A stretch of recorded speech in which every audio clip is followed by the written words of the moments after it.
This is a story from Japan, and it features a lock-in, not a lock-in. You'll see. So there is a group of friends, and they're just having a normal evening, drinking, chatting, playing cards, enjoying themselves. One of their number is late arriving, and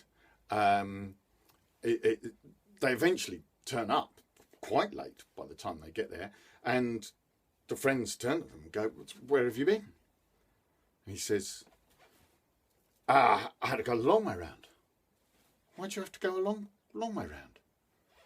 Well, I wasn't going to go over the Aggie Bridge, but that's the way that you get here. Yeah, but not at the moment. Why not? Well, because of the demon. Sorry, what? The demon. There's a demon on the Aggie Bridge. There's a what? There's a demon on the Aggie Bridge. Yeah, everybody knows about the demon on the Aggie Bridge. Well, we don't know about it. But everybody, it says that it's... Have you seen it? No, I haven't seen it. I'm not taking my chances with that. I came the long way round. Do you know anyone who has seen it? Not personally, no. How do you know it's there? Everybody says it's there.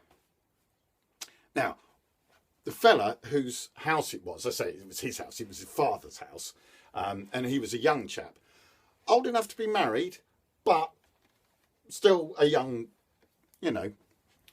full of hormones and overconfidence.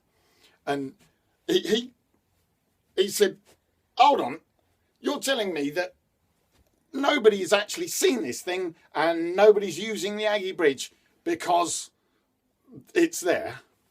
The chap said, "Yeah, that's about the size of it. Well, the size of it is about 12 feet tall, green with pointy teeth."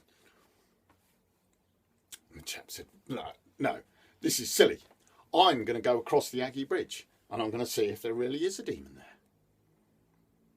Well, they tried to persuade him not to. "You're mad, you'll get your head bitten off." He said, "No, I will face the demon and I will cross the Aggie Bridge and I will prove whether it's there or not."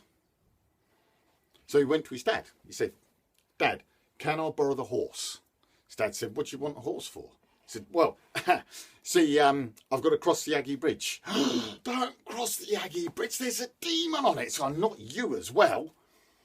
Well, they had the same argument that he'd had with his friends, and eventually father agreed to let him take the horse. So he took the horse, and he was warned that he should bring it back in one piece. So he took precautions, and with his friend's help, they carefully oiled the rump of the horse. The horse is like, "What's going on here?"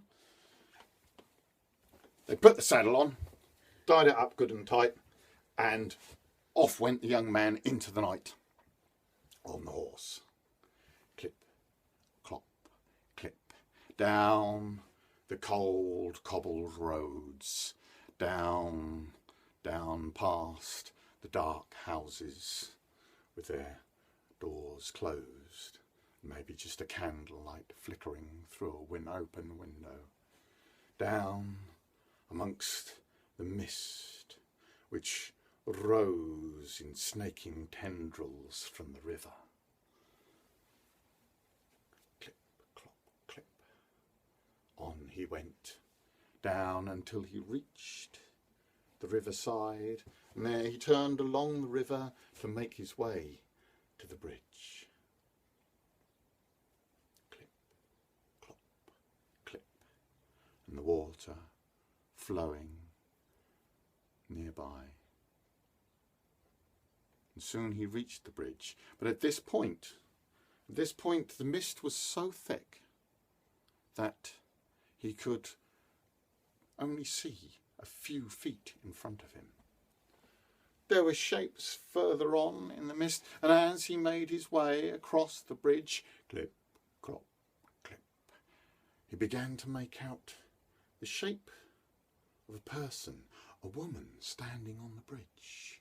and as he came closer, there were the hints and signs that it was a fine young lady dressed in silks and with her hair all beautifully done. Wondering to himself why a woman would be out on her own, particularly a rich young woman, in the middle of the Aggie Bridge, in the middle of the night, he steered the horse to the other side of the bridge. Soon she called out to him, "Sir, sir, fine gentleman, please, please, I'm all alone on this bridge. Will you not stop and help me? Lift me up onto your horse. Take me away from here. Do not leave me here in the mist and the darkness on my own." Sensing there was something not quite right, he spurred the horse a little into a faster gait. Click, clock, click, clock. And she continued to plead with him. "Sir, please, do not leave me here. Do not leave me on my own." He passed by her and started to draw away from her. "Please, sir, you cannot leave me here on my own, in the mist and the dark. Take me with you. Do stop! Stop!" And her voice changed, and her body changed, and she grew, and the silks fell away, and her skin was green, and her two eyes became one terrible eye in the middle of her forehead, and large sharp teeth grew in a red mouth. She was, of course, the demon on the bridge. "Stop! Stop now! Come back! No one gets away from me!" And the demon ran and leapt just as the young man spurred his horse and into a gallop ran. The demon caught hold of the back of the horse and slipped off on the oil. Face down on the bridge, tip to tooth. "Ow! Oh, now I'm really angry! You won't get away from me! I will hunt you down, I will find where you live, and I will bite your head off!" The man continued on his journey. Back in the house, a little time passed, and then some more time. Eventually, the young man came back. "You've been a while. What took you so long?" "I had to go the long way round to come back." "What was that then?" "There's a demon on the Aggie Bridge." "Oh, is there now? Funny that. Yeah, great big 12 feet tall green skin. Ah!" He was very angry that I got away from him, said he'd hunt me down, find where I lived and bite my head off. The father, at this point, became very concerned and called for a monk to consult, a holy man. He told the story and said, "What do we do?" And the holy man said, "Well, as soon as I have left, which will not be very long, you must close all your doors, bolt them, lock them, close the shutters, nail down the windows, nail bits of wood over them, nail things to other things, panic buy bog roll and pasta, and then let no one in or out until further notice." With that, the holy man was gone out the door. The friends very quickly made their goodbyes and apologies, and they too were left. The family nailed up the doors and the shutters and the windows, closed everything that could be closed, and settled in their quarantine.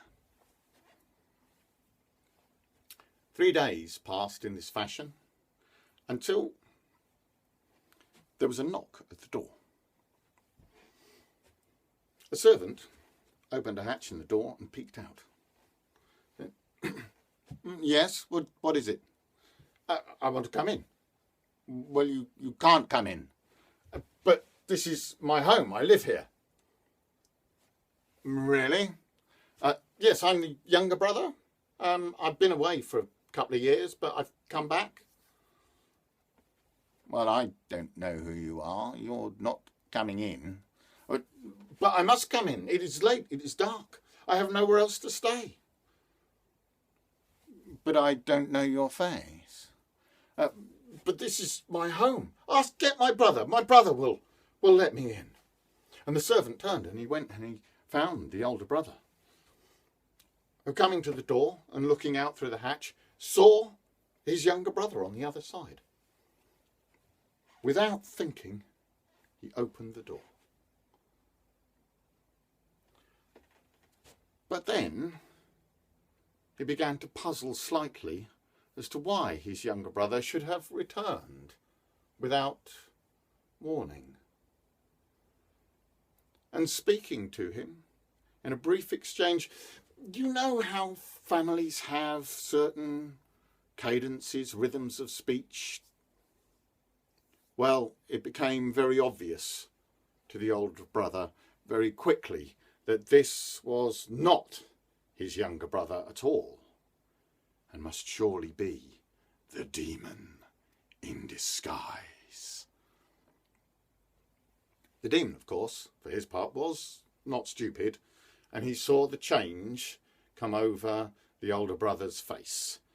Knowing that the game was up, he threw himself through the open door, knocked the brother to the floor, and there they wrestled and fought, just as the elder brother's wife came in. What is happening? What is going on here?